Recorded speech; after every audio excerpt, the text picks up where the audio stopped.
Good afternoon. Technically, it's really late, so it is a good evening. Welcome to the Week 12 recap, the Week 13. Can you believe it? Week 13 preview. It is I, the commissioner and host of Warrenton's finest fantasy football league, coming to you with some crazy things. First off, I did win. I did win another game. I'm not going to belabor the point because it was an ugly victory. It was an undeserved victory, but it was an overdue victory, and I'm glad it came against Greg. No offense. He's not going to watch this one because he lost. If you did watch, Greg, I need you to post the word pineapples in the Discord chat to prove that you actually watched it. All right, anyways, congrats to me. Matched up right now, I think I'm losing my voice all of a sudden. Good news for you guys. I'll make this quick. I was projected to lose by 10, and it came down to the final Monday night game. I had nobody left. I made every single wrong choice. I did, except for I had Bryce Young as my quarterback because Jackson Dart still in concussion protocol. Dropped Bryce Young at the advice of Michael.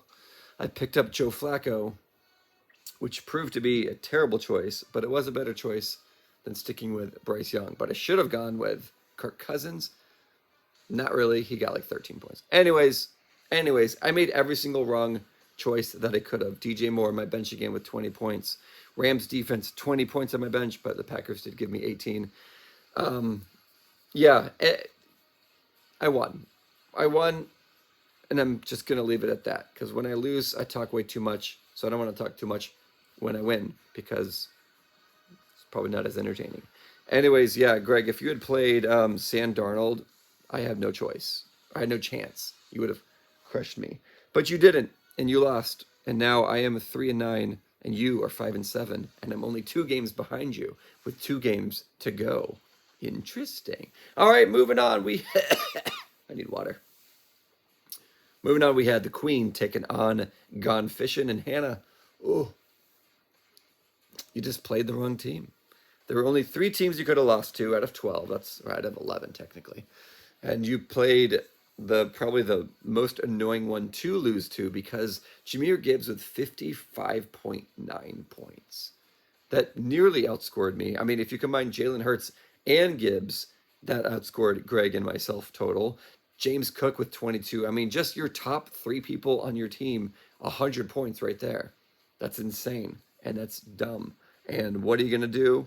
Nothing. You can't do anything, Hannah. You played every single right decision except the schedule. And so, Hannah, you have lost 4 in a row. After being 4-4, you've fallen to 4-8, and you are dangerously close to me at last place. Maybe it's the way of the league, just rounding things out. Mike winning the league 3 of the last 4 years, and maybe you lose the league 2 of the last 4 years. That could be okay with me. Anyways, yeah, I'm sorry about that. But Matt's been very quiet. If you compare last year's chat to this year's chat, Matt, this year's chat, Matt, is much more subdued and much more quiet. I think because he's now a 9-3 and not trying to draw any undue criticism to himself or attention, negative attention or otherwise. We saw how uncomfortable he got when he found out that running backs could catch balls, and now he's just everything he can to stay out of the limelight. So let's all target Matt because he's having a really good year. All right, next up, guys, we had 4 games go into Monday night, and that was the deciding game for a lot of people. Mine, it came down to Sean and Brandon, who were a 49er matchup, McCaffrey versus Kittle. And Brandon, if I seem to recall correctly, I played you in the playoffs, and I had Brock Purdy, and you had George Kittle. So the shoes were on different feet, and it was totally different situations, but you apparently always picked the right 49er to play in fantasy, and McCaffrey got you 23. Kittle got 10. I mean, it's not bad, Sean, but and looking at your team, the one thing you could have done to actually win was the one thing that you never would have done, which was play the Texans defense against the Buffalo Bills. The Buffalo Bills 6-touchdown Josh Allen last week performance. Who would have done that? No, Seahawks against the Titans made a lot more sense. But they got you 6, and your bench had 15 points. That 9-point margin would have meant victory. But in this case, you lost. I'm losing my voice, guys. Hum, hum. Anyways, Sean, you fall to 6-6. 6-6. Very rare for you. Brandon moves up to 8-4. Chat GP Lee. Much better. At least you turned things around from last year to this year.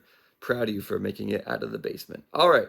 Then we had Dan Pon and Michael. And Dan, have you just not played a defense? Oh, I guess I haven't been saying the scores on these ones.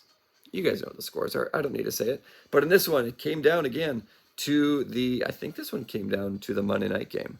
I could have to check and see. Yup. Sam Tucker. Is his name Sam? Nope, it's Sean. Stop guessing, Jeff. You're not good at first names. Anyways, came down to that. Oh, and Edward Egbuka? Nope, Amika. See, I don't know what I'm doing here. But Michael gets 10 points from the Monday night game. And, yeah, Dan, if you just not started your defense.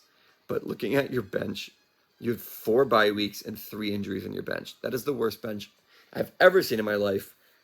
And I'm very excited to see what you're going to put up for a team next week. But 89-92, Michael, that's 2 weeks in a row that you've gotten away with squeaking out wins, which has brought you up to 8-4. You should be 6-6 in my opinion, but that's okay.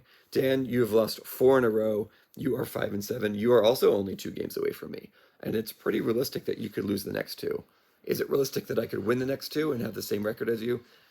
Probably not, but we watch your career with interest, young one. All right, next up we had Jason taking on Carlos, another game that went down to the wire on Monday night. And Carlos, why the heck did you play, who's this dude? Ricky Pearsall for the Niners, 1.8 points. And if you look at his history for the week, he had 0.5 the previous week. And then he didn't play for 6 weeks before that. I'm not sure why you started him instead of Christian Watson or Xavier Worthy. If you started those 2, you would have won. And you didn't. So your win streak ends at 3. Now you are 5-7, and we also could have the same record. I'm just going to say that to everybody. So you're 5-7. Jason wins 89-87. Jason moves up to 7-5, has won 3 in a row. He's slightly above average, folks. Of course. All right. The last matchup of the week was Steven taking on Midnight Mike, who's actually just Team Midnight now. And Steven squeaking out 103 to Mike's 94. And sorry, I'm just annoyed at how my voice sounds. And so I think you guys, I'm just going to probably stop this right now. Okay. Anyways.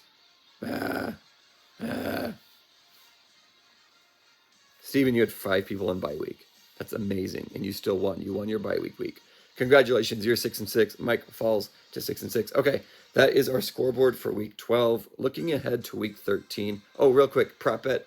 I won. The lowest scoring winning team, 74 points. Congratulations to me. It was a great week. All right, moving ahead to week 13. I'm taking on ChatGB Lee, 8-4 against 3-9. Stop picking on me, Brandon. Supposed to beat me by like 40 points, 128-96.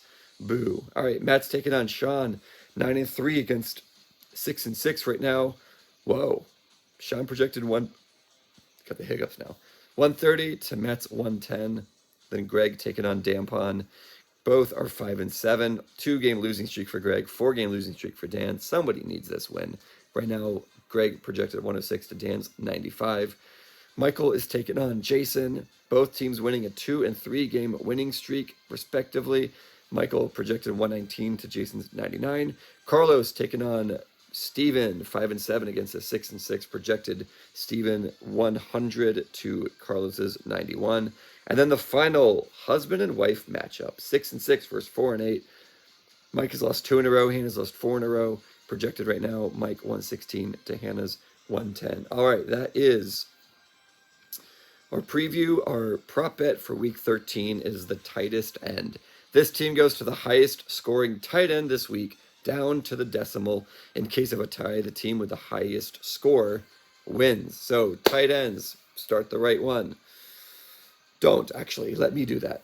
I could use another win. Okay, folks, happy Thanksgiving. Have a wonderful Thanksgiving. And I'm probably going to re-record this tomorrow, so you'll never even see this one. If you do, I was lazy and bored and tired. Good night.